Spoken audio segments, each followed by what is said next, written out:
नमस्कार दोस्तों। वर्ग 3 चयन परीक्षा की तैयारी अभ्यर्थियों के द्वारा काफ़ी ज़ोरों-शोरों से यहाँ पे चल रही है। उनके द्वारा समय-समय पे मॉक टेस्ट भी दिए जा रहे हैं, जिसमें कि उनके यहाँ पे 55 से लेकर के 60 और 65% तक अंक प्राप्त हो रहे हैं।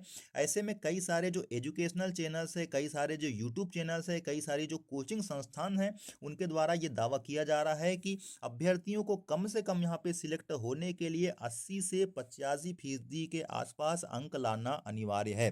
तो ऐसी स्थिति में जो इस स्कोर की बात की जा रही है, 80 प्लस की बात की जा रही है, क्या वास्तव में इतना ही कट ऑफ जाने की संभावना है, या अभ्यर्थियों के द्वारा जो अंक यहाँ पे प्राप्त किए जा रहे हैं, यदि उसके आसपास भी अंक उनकी चयन परीक्षा में आ जाते हैं तो उनके सिलेक्शन के चांस बनेंगे। तमाम प्रकार की चीज़ों को लेकर के दोस्तों हम यहाँ पे बात करने वाले हैं। इसके अलावा हम यहाँ पे ये भी बात करेंगे कि वर्ग 3 की जो चयन परीक्षा है, वर्ग 2 चयन परीक्षा की अपेक्षा क्या कठिनाई स्तर अधिक होने वाला है या सरल लेवल का पूछा जाएगा। इसके अलावा यहाँ पे एसटी, एससी, ओबीसी, जनरल और ईडब्ल्यूएस कैटेगरी के जितने भी अभ्यर्थी हैं, चाहे वे गेस्ट फैकल्टी से बिलोंग करते हो या नॉन गेस्ट फैकल्टी से बिलोंग करते हो, आखिर उनको यहाँ पे कितना स्कोर लेकर के चलना चाहिए, कितना स्कोर का टारगेट करना चाहिए, जिससे कि वो अपने आप को एक सेफ जोन में मान सके, एक मोटा मोटा आइडिया लग सके कि वास्तव में अगर इतना स्कोर किया जा रहा है उनके मॉक टेस्ट में तो उनके सिलेक्शन के चांस बन सकते हैं। तमाम प्रकार की चीज़ों को लेकर के संक्षिप्त में बात करने का प्रयास करेंगे।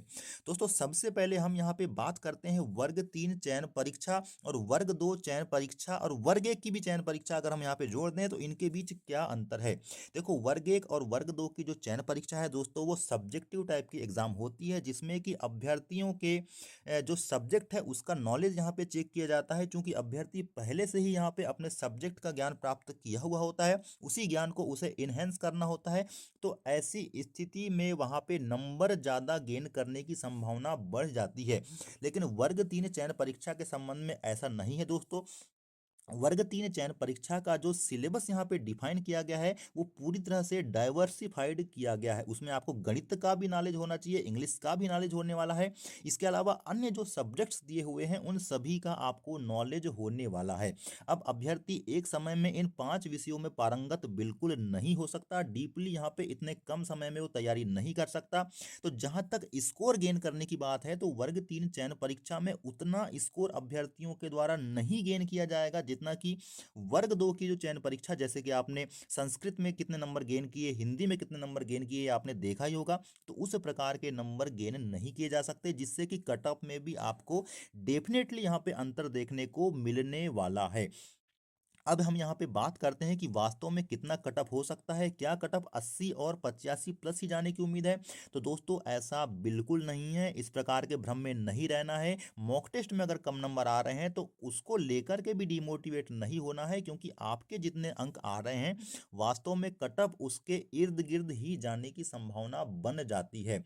अब यहाँ पे अभ्यर्थियों के मन में विचार चल रहा होगा कि सर वास्तव में उनकी कैटेगरी का कितना यहाँ पे सेफ स्कोर हो सकता है, जिसको कि अगर उनके द्वारा गेन कर लिया जाए तो उनके सिलेक्शन के यहाँ पे चांस बन सकते हैं। तो इसकी भी हम बात करेंगे दोस्तों। लेकिन इसके पहले मैं आपको एक बात और क्लियर कर देना चाहता हूँ कटअप के संबंध में। जैसे कि आप यहाँ पे टारगेट लेकर के चलते हैं, अब कई सारे अभ्यर्थियों के मन में सवाल उठेगा, वो ये सवाल करेंगे कि क्या 100 में 100 नंबर लाने का टारगेट नहीं अचीव किया जाए। तो डेफिनेटली 100 में 100 अंक लाने का ही टारगेट अचीव करना चाहिए, लेकिन वह टारगेट आपको डिसाइड करना ज़्यादा उपयोगी होगा जो एक्चुअल में आपके लिए मान लीजिए फेमिलियर होता है। अब आप यहाँ पे 50 अंक प्राप्त कर रहे हैं और आप यहाँ पे 100 नंबर लाने का टारगेट डिसाइड करेंगे, तो डेफिनेटली वो टारगेट तो पूरा होने वाला नहीं है, लेकिन आपके अंदर एक प्रकार का डीमोटिवेशन बना रहेगा कि मुझे जो मैंने टारगेट डिसाइड किया था उसके पास मैं बिल्कुल नहीं पहुंच पा रहा हूं, उसके आधे टारगेट में ही हूं।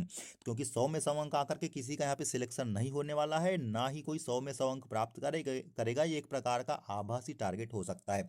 तो वास्तव में क्या टारगेट आपको डिसाइड करना चाहिए, क्या टारगेट हो सकता है, कितने अंक आपके आ रहे हैं, अब उसकी हम यहाँ पे बात करते हैं।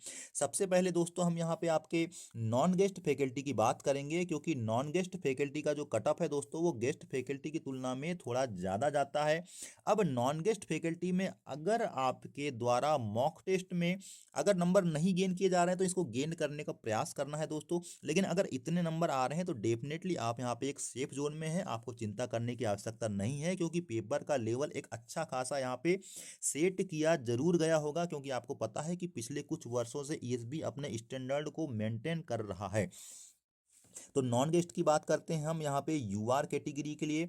अनरिजर्व्ड कैटेगरी में अगर आप नॉन गेस्ट में यहाँ पे 70 प्लस स्कोर कर रहे हैं, जी हाँ दोस्तों 70 प्लस, मैं यहाँ पे 80 प्लस और 85 प्लस की बिल्कुल बात नहीं करूंगा, एक्चुअल बात करने का बिल्कुल प्रयास करूंगा। अगर आपके यूआर में 70 प्लस यहाँ पे नंबर प्राप्त हो रहे हैं मॉक टेस्ट में, तो आप बिल्कुल यहाँ पे सेफ जोन में अपने आप को मान सकते हैं। ये भी एक बहुत अच्छा स्कोर है दोस्तों। आप कहोगे कि यहाँ पे कम स्कोर बता रहे हैं सर, लेकिन इस स्कोर को प्राप्त करने में भी यहाँ पे पसीने छूट जाने वाले हैं, इतना वास्ट सिलेबस यहाँ पे दिया हुआ है।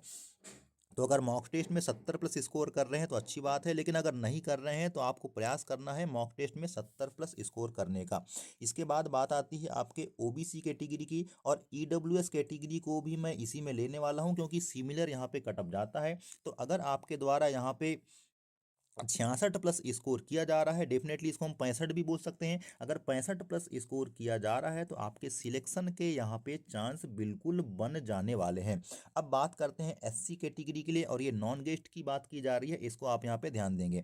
एससी कैटेगरी के लिए यही आपका जो कट ऑफ है, आपका 62 प्लस होने की पूरी उम्मीद है। और एसटी की जहाँ तक बात करें तो सिलेक्शन यहाँ पे आपके क्वालिफाई होने पे भी हो जाएगा, लेकिन टारगेट की अगर बात करें तो आपको कम से कम यहाँ पे 58 के ऊपर टारगेट करना बहुत ज़्यादा आवश्यक है अपने सिलेक्शन के लिए। अब इसके बाद हम यहाँ पे गेस्ट फैकल्टी की भी बात करते हैं, क्योंकि गेस्ट फैकल्टी का जो कट ऑफ है दोस्तों, डेफिनेटली यहाँ पे नॉन गेस्ट फैकल्टी से कम जाने की पूरी उम्मीद है। अगर गेस्ट फैकल्टी में कोई यूआर वाला बंदा है और उसके द्वारा यहाँ पे लगभग ये मान करके चलिए चलिए कि आपके 67 यानी कि 67 या 67 के ऊपर अंक गेन किए जा रहे हैं, तो उसके सिलेक्शन के चांस यहाँ पे डेफिनेटली बनेंगे। इतना आप यहाँ पे अपने मॉक टेस्ट में प्रयास करें कि जरूर लाएं, या उसके लिए क्या क्या गलती हो रही है उसको सुधारने का प्रयास करें।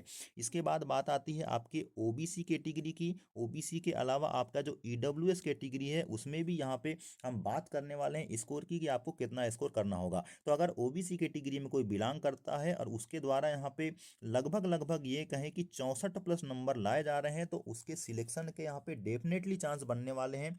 अब बात करेंगे एससी कैटेगरी के लिए, यही आपका सेफ स्कोर क्या हो सकता है। तो डेफिनेटली अगर एससी कैटेगरी से बिलोंग करते हैं तो 60 प्लस लाने का पूरा प्रयास करिए। और अगर एसटी की बात करें तो एसटी वाले अगर 55 या उससे अधिक अंक भी लाते हैं तो उनके सिलेक्शन के यहाँ पे चांस बनेंगे। महिला अभ्यर्थियों की अगर बात करें तो महिला अभ्यर्थी इन जितने भी अंक आपको दिख रहे हैं इसमें आपके 3 से 4 नंबर को कम कर सकते हैं अपनी कैटेगरी वाइज। तो डेफिनेटली आपके यहाँ पे इसी प्रकार से कट ऑफ जाने की उम्मीद है, क्योंकि जिस प्रकार का पेपर सेट कर रहा है ईएसबी आपको, और जिस प्रकार का यहाँ पे सिलेबस दिया हुआ है, आपको डेफिनेटली इन वास्तविक अंकों के आधार पर ही अपनी तैयारी को जांचने का प्रयास करना चाहिए। आपको 80 प्लस 85 प्लस उसकी बात बिल्कुल नहीं करना चाहिए, क्योंकि मॉक टेस्ट में आप जब टेस्ट दे रहे हैं तो आपको स्वयं पता है कि किस लेवल का यहाँ पे टेस्ट है और किस लेवल के यहाँ पे क्वेश्चन उसमें सेट किए गए हैं और आपके कितने अंक आ रहे हैं। तो उस तैयारी को इस तैयारी से मैच करिए, और इस प्रकार के अगर अंक आ रहे हैं तो चिंता करने की बिल्कुल आवश्यकता नहीं है। इसके अलावा भी किसी प्रकार के कोई डाउट अगर आपके मन में है तो उसको भी आप यहाँ पे बताने का प्रयास करें, उस पर भी हम यहाँ पे वीडियो बनाने का प्रयास करेंगे। आगामी जो भी अपडेट हो सकती है उसको भी लाने का प्रयास करेंगे। तब तक के लिए नमस्कार।